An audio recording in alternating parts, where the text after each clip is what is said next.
All right. Good morning, everybody. Welcome back to another episode of the Tim and Tim Show. Every Tuesday at 10 a.m. Eastern Time. Back with my favorite co-host, Tim Vest, who's meeting with some people last week. And we did a solo show. We talked about why Tim and I buy extended use properties as part of our strategy. And it's not a limitation of ours. It's what we specifically target. This week, we're going to follow up with some more information about what it actually looks like when you buy and operate a LIHTC property in the extended use period, and why we had to create our own property management company because it was critical to success. It was critical to operations. It was critical to control. And we're going to talk about some of the underlying issues that we found in our first couple of LIHTC properties that pushed us to create our own, right? LIHTC properties are not all created equal. Yes, they are a multifamily property that can be very much compared to a market rate conventional property. However, there are some very stark differences, and I think you just need to understand them. At the end of the day, I mean, it's not that much different than a conventional property as long as you know what you're looking for and you know how to underwrite it properly. So with that, Tim Vest, how you doing, buddy? Hey, good morning, Dennis. Hey, Dennis, how you doing, man? As far as me, couldn't be better. What? All good, man. Just enjoying some decent weather. I got a sweater on again. I mean, this past weekend, Easter weekend, we had the family in town. We were out by the pool. It was, in the 70s and sunny, and now I got a sweater on again. Yeah, man. I think my blood thickened over the last 2 days. I just got back from Michigan last night, and man, it was yeah. Oh my God. Did you get any snow? No, well, actually, you know what's funny? Yesterday we're walking around, and you could actually see a little snow mixed in. It was like sprinkling and a little bit of snow mixed in. It was like I think we had highs in the like high 30s, but the real feel, at the wind chill, because the wind was going, man. It was like 28 or something like that. You get the lake effect up there, right? That's the real deal lake effect. Yeah. No, we were over. Hey, funny, hey, way to go, Wolverines. We were over in Ann Arbor. So we were in Ann Arbor on the University of Michigan's campus, and I don't know how much they get. I imagine they get something there. I mean, it's not like they're horribly far from the lake. Yeah, we didn't know. I guess we should have stayed. And enjoyed the party last night, because we left right as the game was. Oh, did Michigan won? Yeah, Michigan won. I didn't see the game, but I was rooting for UConn. That campus, man, that campus was buzzing for sure. Maybe some couches were burned. Who knows? Yeah, I don't know. I knew at NC State we do that. Or at least that's the rumor. I haven't seen one since '83. So, well, yeah, we do that. When was the last time you were there burning a couch, Tim? I've seen pictures from the Brickyard. Oh yeah, there you go. Possible deniability. Yeah. All right. So talking about, following up from last week, why we buy extended use properties, and I kind of talked about it a little bit last week, but we'll kind of dive into it more. You're buying a property that has a LURA, or land use restrictive agreement, on it that's attached to the title for 30 plus years. There's the initial compliance period, and you have your extended use compliance period, which we talked about last week. And you still have to comply with the extended use compliance. Now, it's less of a severity when things go out of compliance and get out of whack. They can't recapture your tax credits. They can't, they can give you fines, but they're not substantial fines like, what you would get during the initial compliance period. There's no like penalties, drastic penalties and things like that. I mean, I think, we had a penalty for filing one of our annual owner certificates late, and it was like a $500 fee. Yeah. I think the most damaging thing they can do is what do they call it? They put you, not abatement. I always use abatement. It's like you're on a blacklisted, from acquiring additional property, because when you're buying affordable property, you have to be approved by the sale has to be approved by the housing authority. And if you're not on the good guy list, like the housing authority can block the sale. Yeah. So yeah, you basically get suspended from acquiring Suspended. Yeah, that's a good way to say it. new LIHTC properties in that state. And if you're in acquisition mode, if you're trying to grow, that can be pretty damaging, just from an operational and acquisition standpoint. But that's only for affordable, right? Yeah. Uh, yeah, So I mean, so these are some of the things that we deal with. We've bought a number of properties that were out of compliance because a lot can happen. I mean, compliance can go out of whack really quickly, like within a year. And hell, I mean, within 6 months, you can be out of yeah, compliance, right? right. So it's not uncommon for us to buy properties that were out of compliance, and sometimes what we end up buying from are people that bought LIHTC properties and they used a third-party property management company that didn't know how to manage LIHTC, that didn't know Yeah, compliance, that didn't know all the rules and regulations, and we're buying it when it's out of compliance, it generates its own problems, I'll say. Uh, yeah, you know, everything has pros and cons, but there's a lot of opportunity for us to buy property when it's not in compliance and bring it into compliance.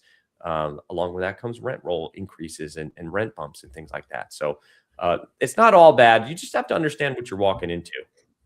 yeah. No, and I mean, quite frankly, guys, it can be an opportunity, right? As well. Mhm. And I think, oddly enough, guys, I think one of the most common things we've walked into, like why properties get out of compliance, is 15, 20 years is a long time, right? So I think there are development groups that do some of these properties, and over that 15, 20-year period, maybe they split up, dissolve, whatever, and these properties change hands, or they go off to a partner, or they get packaged as part of a big package of properties. And some of the smaller ones, like the sub 100 units, we buy a lot of those. They just kind of get overlooked, if you will.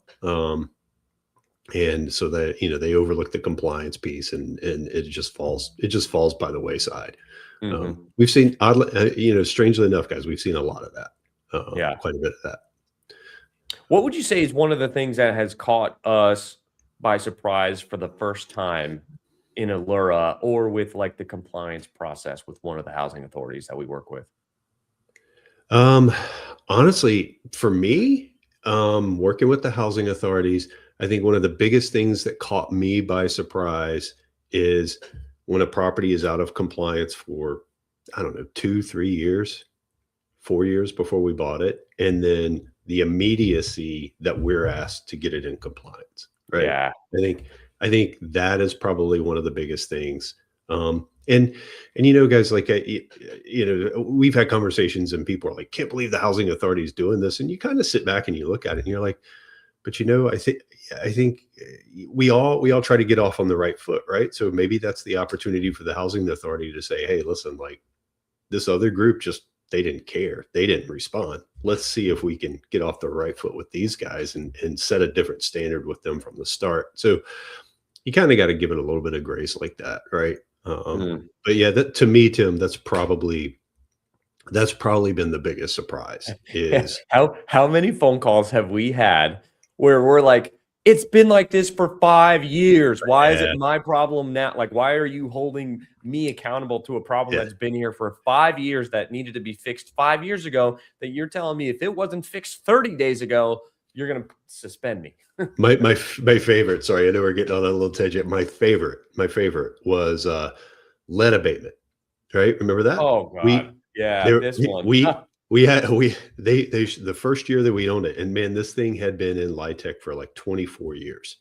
So in year 25, we have it, and we get a annual inspection, and the inspector shows up. It's like, I need to see your lead abatement certification, and I'm Yeah. like, I What? can't give you that. I can't give you that. All I can give you is I can have somebody come in and tell you there's no presence of lead detected. I can't bring anybody in to say the lead was abated, right? Right. and and as we're going through the conversation, I was like, this is like year 25 of these inspections. Like, where was this the last 24 years? Mhm. And the inspector's like, I'm gonna have to go look at I don't think we that. ever It's heard like, again from that person, did we? no, No. not at all. Like, guys, this place is built in like 1900. It was Yeah, brought into compliance and went through the LIHTC process in like what was it, 2000 or something like yeah, that. yeah, And now you're asking me for a lead abatement certification. yeah. Yeah, but I think the thing that stumped them is when we're like, I can't have nobody's going to show up and give me a letter that says the lead was abated. No, nobody because will. that implies they knew there was lead and that it was abated. Nobody's going to Right. show up today and tell you there was lead that was abated. They'll just tell You could you just have a lead paint sample done to see if there's lead anywhere, and if there's not, they'll say there's no lead. there's no lead detected, right? Yeah. Hey, Joe. Good morning. Yeah, that was an Abbott and Costello for a moment there. It was like, Some things, just making you go running around in circles trying to. How do we? I don't we know need why. this. Like, How what do do we I? do to deserve this? Here, let me get some lead paint. Yeah. And now I'm gonna take it away. It's been abated. That meets It the was abated. definition. Yeah. Speaking of like the lead abatement and paint issues and things like that. So like, when one of the things this is not monumental, right? But when you're buying a conventional property, you have the ability to increase rents to whatever somebody's willing to pay. When you buy a compliance property, you can only increase the rents to the level that the HUD, is it correct to say HUD or yeah, HUD publishes the Yeah. AMI and affordable rent rates for the country by zip code, usually on April 1st. This year it's May 1st because of the government shutdown last year. But you can only increase your rents to what your standard rent is, right? To be within compliance. You cannot make more money than X amount per household. And if you make this amount or less, then we can only charge you the max amount of rent of this, right? So where that causes a problem is that with your income restricted property, you're usually pretty constricted on cash flow, and you absolutely have to budget for your deferred maintenance. Because typically your deferred maintenance is going to come from your reserves. On assets like this, when you have any kind of changes in contract utility rates or taxes, insurance, things like that, you can't increase the rent in order to absorb the cost. You have to operate the deal leaner and still be in compliance and still keep the property in good shape and good condition. That's why having those cash reserves is so critical, because if something goes wrong, you need to have the money to fix it, and you can't rely on the cash flow alone to rebuild your reserves to be able to do that. Now, I'm not saying that you don't have cash flow, but the significant amount above and beyond your debt service is much smaller, right? I mean, because if you think about, sometimes we're able to get a loan approved. What's the lowest DSCR we've ever seen on an affordable product? Like 1.1? Yeah, about 1.1. Right. So what that means is if your property makes $110,000 per year in NOI, that you can service $100,000 in debt service. Well, that's only $10,000 of net cash flow after your debt service. You can't cover anything, but at least you can get a loan, right? Yeah. But so the acquisitions phase, and really doing good due diligence on your physical inspection, your physical asset condition is important, because you need to budget for basically everything up front. And that can really cause you to get in a really bad spot if you don't have enough money to cover your roofs, your HVACs, plumbing, electrical, plumbing meaning like your water heaters and things like that. Generally, we don't have too many issues with electrical. So obviously with everything going into compliance, and most of the property we're buying now is out of the 15-year window. So it was built in like 2007-8 timeframe. Property conditions are usually pretty good, but what you start to see is once that 15-year window comes up, your most HVACs, most water heaters, your roofs are like on a 20 to 25-year lifespan. Water heaters are supposed to be on a couple of years, but we usually get like 10 or 15 years out of them. HVAC, like you start to see all of that stuff to start going bad and start going wrong. So you need to make sure you have the capital to fix those things as they come up. Yeah, and one little thing that I think, or nuance of the LIHTC deals that I don't think we thought about when we bought our first one, and probably our first two or three, right? Was that gap from when the UAs come out to when those new writs come out, right? Because the UA guys, like, there's what is it, like 4 months? Like January, they come out in January, but the new writs don't come out until May. Yeah. every one of our properties has a different schedule of when the gross rents always come out on the same time, but the utility Right. allowances are done specifically by that local housing authority. And we have some UAs that come out and are effective on the first of the year. There's some that are April 1st, May 1st, June 1st, July 1st, and one property is November. Yeah. Yeah. And so when the UA comes out, it's effective then, right? Yeah, So correct. you're rolling along. You gave them that rent increase in May, and then right January 1st, it's like, oh, my effective rent actually went down Yeah, for this right, month, right? Because I got to give them more credit for a UA as part of the right, same rent. right. So it's you and the reason I bring that up is because that could be a little cash flow hit for like 4 months, right? There's a little 4 month window there where it's like, oh, I'm not cash flowing like I was because the UAs went up $60 per unit or something like that, right? Yeah. So you gotta make sure that you kind of, as all things, right? Like and this isn't a popular conversation with investors ever, but like all things, like you got to keep those cash reserves strong. I mean, I would say, would you argue with me here? But I would say that where it's where the cash flow is not as heavily present in LIHTC properties, the real business plan and the real goal is to get to when the property comes out of LIHTC program. Yeah, I think Because so. there's significant amount of equity to be had when you sell it as Yeah. a market rate property comparative to during the ownership and your kind of compressed cash flow during the LIHTC period. Yeah, I think so because you can always, and maybe we're kind of talking two different things because you can always kind of like take it out of the LIHTC program and choose to keep rents Mhm, like in a window, right? mhm. Or you can choose to go push to market. But yeah, I mean, being able to where you're really going to realize that big value add is like in year 31, right? Somewhere in there. Mhm. Um, and Yeah, we have then a number of properties that are coming out of LIHTC in the late 2020s, right, in early 2030s. So we have a yeah, number of properties that we're refinancing, putting onto debt, where we're gonna get to that period, and then we have the opportunity to sell it as a market rate property with significant equity on the backside and yeah, much less cash flow, unfortunately, because of their time period that we bought it. But, there's another thing to be said there when you're building it and you're buying it with or you're building it with like really low leverage, low rate interest debt from like housing authorities and local municipalities and all that, the cash flow can be very substantial, right? But yeah. generally what Tim and Tim find is that when we're buying these assets, we have to go out and acquire them with new debt, and that new debt eats up all our cash flow. But if you own it for 10, 15, 20 years, yes, there will be substantial Yeah. cash flow there as long as you have, your long-term debt locked in. Yeah, there is definitely a strong business plan, business play there, guys, to like buy them in that extended use period, that second 15 years. Get that basis, right? Get that basis Mhm, low because it is a LIHTC property and it's not going to command market pricing. mhm. But then taking it out as a market.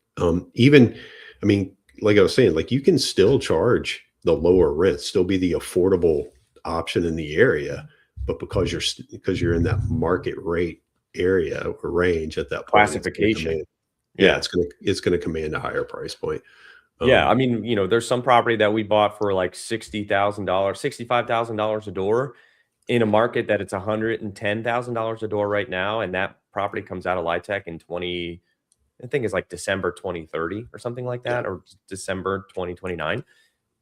Would be I mean, now you're sitting at a property where your basis is 65 a door plus your renovation costs, and you could sell it for 110 a door. I mean, that's yeah, a substantial increase in value. yeah. And guys, one of the other things to think about too, and I don't know if we're getting off topic here, but this is always a good discussion. One of the other things to think about too is like there it doesn't take long to go out and Google search this and come up with these articles and find these articles, but there is a big issue right now with properties are coming out of affordable programs faster than they're being built, right? Or Mhm. being replaced. So we're just not building a ton of affordable properties or LIHTC properties, even though there's a very, very, big incentive to do so for people that want to go through it. But we're not replacing what's coming out at the same rate, right? And the reason I bring that up is like there is a very strong business strategy out there for assembling these and owning them. because of that. You have a lot of options. You can be the affordable operator and your basis is still low. And then quite frankly, you're actually seeing a lot of private equity doing this right now. Yeah, you're I mean, seeing, there's definitely some property where we don't need to go to market rate. I would rather right, be $50 under market rate to stay full, yep, and not have a significant turnover and be the affordable option, right? I think I had sent you a post on somebody I follow on Twitter. We talked about this guy's business plan is he looks at the market rate rents and he only charges 80% of what the market rate is so that he guarantees that he's full all the full, time. And he has very little turnover. Now, he leaves meat on the bone for the next guy that wants to come in and increase rents to market, right? Because they can increase it, to get to that full market rate rent. But during his ownership, the turnover, the resident retention is very, very high. Turnover is very low. Cash flow is really good because you're not spending all your money on turns and vacancy costs. yeah, yeah. And there's something to be said for that, right? I mean, Tim, you and I looked at a deal last week, that you can look at it and in 5 seconds go, they're trying to charge too much, right? Oh That's yeah, yeah, yeah, yeah. that's that's why Yeah, your that's why vacancy they're has steadily increased over the last 8 months as yeah, you have pushed your rent roll, and I yep. can tell you why. Yeah. So it can be risky, right? I mean, that's another thing about buying some of these properties is I'm not going to say there's no risk because there's always risk, but the risk can be lower because you are the affordable option in the area, right? And and like Tim's talking about, when you come out and you go to a market rate, you can still, hey, I'm going to stay 50, 60, 70, $100 below market, and I'm going to stay full. And I can, Mhm. right? I can because I Yep, didn't pay premium price. correct. So I don't And have to that's where push the rent. owning stuff over such a long period of time really, is in your favor, Yeah, right? I mean, that's why you're like, oh man, those guys have owned it for 10 years. That's why he can afford to do that, right? It's well, if you have the outlook and you have the vision of owning it that yeah, long, you can do that too. It's just you got to be patient to get there. And I'll be the first to tell you, I'm sorry, I'm not the most patient person either, especially when you're right. beginning in your career and you're trying to generate equity so that you can buy properties and create the balance sheet to be able to do it. Like, yeah, you have to do some transactional stuff, but you have to convert at a certain point. You have to convert to not flipping everything into 1 to 3 years and look at holding some stuff 5 to 10 years. Yeah, yeah, for sure. And we're starting to see the fruits of some of that. I mean, I Mhm. think we're still early on in the fruits of some of that, but we're starting to see it. Yeah. But Tim, you reminded me, like, when I first transitioned into multifamily from other stuff. I remember getting those deals, and you're like, man, they're like $250 below market. Like, what the hell? And it's like, it's these mom and pop owners or whatever, or the original developer. And like you said, it's like they can and they want to stay full. And Yep. their basis is such that, like, man, it's a cash flow cow for them. And Yeah. I and mean, you're looking dude, at it and you're like, I'm gonna push that. yeah. No, I mean, I literally talked about that last week about, Yeah. how the developers fill it and they just keep it full because they just want to own it for, the 15-year compliance period so that they can sell it once their, restriction periods are up and they're not at fault of or at risk of losing their tax credits and having them clawed back. That's why I mean, that creates a significant value add for you and I to come in. We buy these properties in extended use. We buy them from the original developer that's kept the rents at like 5, 6, 700. We are able to increase those rents to 1,000, 11, 1,200, depending on the area and where we're buying them at.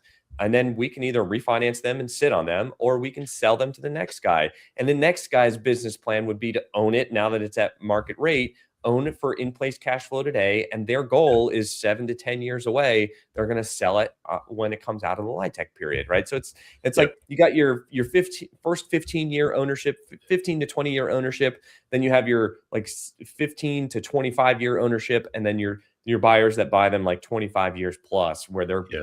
specific goal is to buy them and get out of LIHTC. Yeah. Hey, Christina, good question. And Tim may feel differently. And I'll be honest, he handles way more of the financials than I do. But in my opinion, I don't really think late fees or non-paying tenants are really higher in the LIHTC space as opposed to like market rate. And And I think another thing that I would say to that is, I got to be honest, it depends on market conditions at the time, what as well, right? I think right now with the economy and some of the issues that we're seeing, you're starting to see those super high A class properties struggle more than some of your B and C class stuff. And then, it just, it all depends. But honestly, it all comes down to operations. And I think what Tim and I have seen is like how you handle things like evictions and the legal process is going to determine your late payers and your non-paying tenants more than anything else, especially on these kind of properties. I think some of it depends on the market too, though, right? Because Right.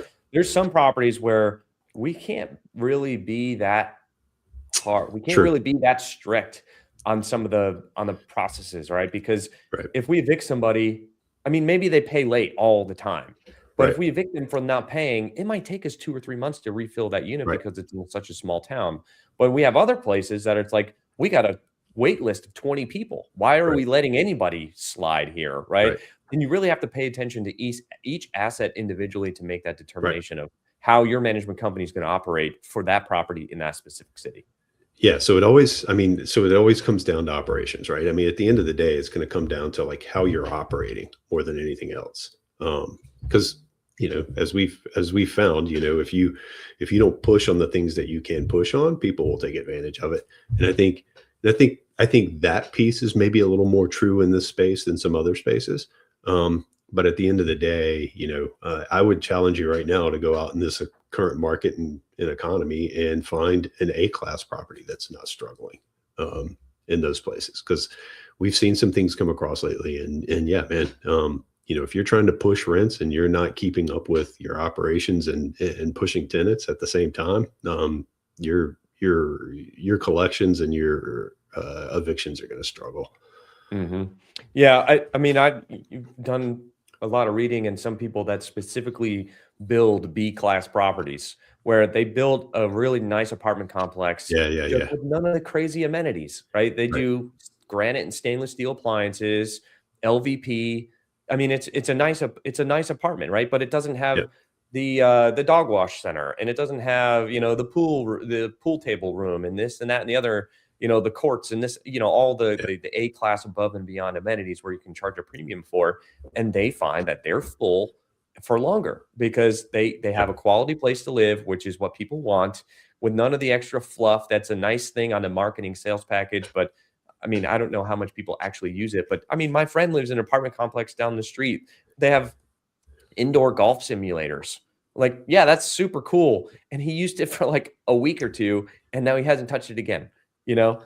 Yeah. But he'll be looking to move because the rent keeps going up 5 or 10% every year. And he's like, this is outrageous. Like, I'm just not going to live here. But if What's it Tim? was functional, Oh, it go was ahead. clean, it was just a Yeah. place to live until, they found a house to build or whatever that they're going to do, they would stay there for longer. Yeah, it's funny you say that, because we're right kind of entrance of one of the neighborhoods near me that I go by all the time. There's a property that's 20, 25 years old, and it's nice, it's clean, it's in a great spot where everybody wants to live. And then right across the street is this thing that just opened up, I guess, in the last like year. A class, tons of amenities, like you're talking about golf simulators, like, they actually have like F-45 classes that come into the apartment complex every morning, that's kind Wow. of stuff. The place that's down the street that's 25 years old, that's clean, I never see a now leasing flag ever, not Yep. once. Stays full. The new place that's been there for about a year now, man, they are struggling to lease. Yeah. And it's like you said, it's like location's basically the same. One Hmm. pay charges a little bit different, but it's still very nice. The other is charging a little bit more just because they have, golf simulators, right? Yeah. Um, so Yeah, I think a lot of that has to do, I mean, obviously, like the market has a lot to do with that in terms of why people would, build their business model around that.